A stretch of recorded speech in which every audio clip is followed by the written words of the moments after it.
YouTube. This is King Reef, and this is part 3 of That's a Hard Saying, Who Can Accept It? And this part I am going to bring up the gospel in itself. It's the most important message that a Christian can tell anyone. And the hope is that it reaches the ears of those who God has chosen from the world.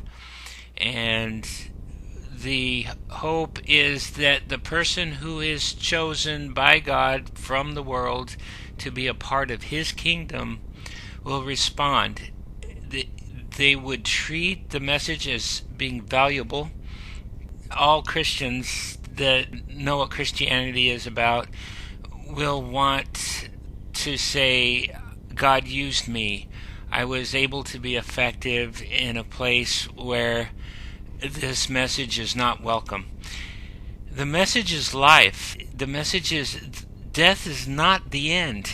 It's actually just a transition from this sad, sorry life to another life, a better life, one where you don't have sin holding you down anymore. The nature of sin is removed, and you get to live free of it without ever knowing it again.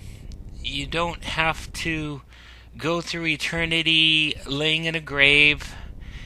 Anything that you died from or for is cured. Jesus makes it right.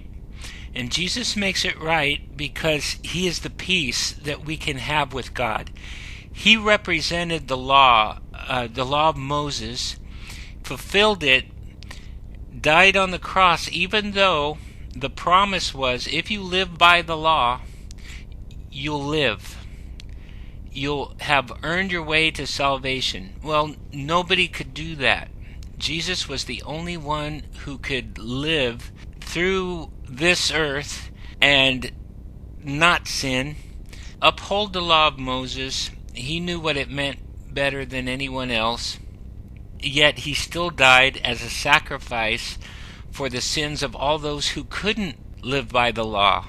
God made it pretty important. He said that if you can't live by this law, then you'll die. Just like when He told Adam and Eve, if you eat of the fruit of this tree, you'll die. And surely enough, people have been dying ever since. And the good news is that death isn't the end. For those who trust in God through Jesus Christ, the one He sent, then you will live. So death is nothing. We get to live knowing that there is not a grave, not a hell, not any other kind of thing other than this eternal life that God has promised us in a place where we will not have worry. We won't sweat. We won't work a ground that is full of clay. All the curses of God are lifted from us thanks to Jesus Christ. And it's through Him that we can be grateful. It's through Him that we can approach God. And I tell you, there's a lot of bad messages that are attached to the gospel out there. You don't have to listen to any of them. And you don't have to have a priest or somebody else in between you and God. The relationship is there for you to have with Him, where no man can stand between me and Him, only Jesus Christ, who died for my sins and has provided me with salvation because I believed Him. As it was with Abraham, he believed God and was counted as righteous. I too can believe God and I am counted as righteous. You can have that too, and that's the gospel message. You don't have to die.